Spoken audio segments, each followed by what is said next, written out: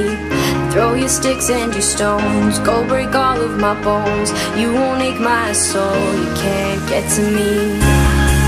And there is no barricade that I can't tear away. Shoot me down to fire away, away, but I'm a heavyweight. I'm a heavyweight. I'm a heavyweight. I'm a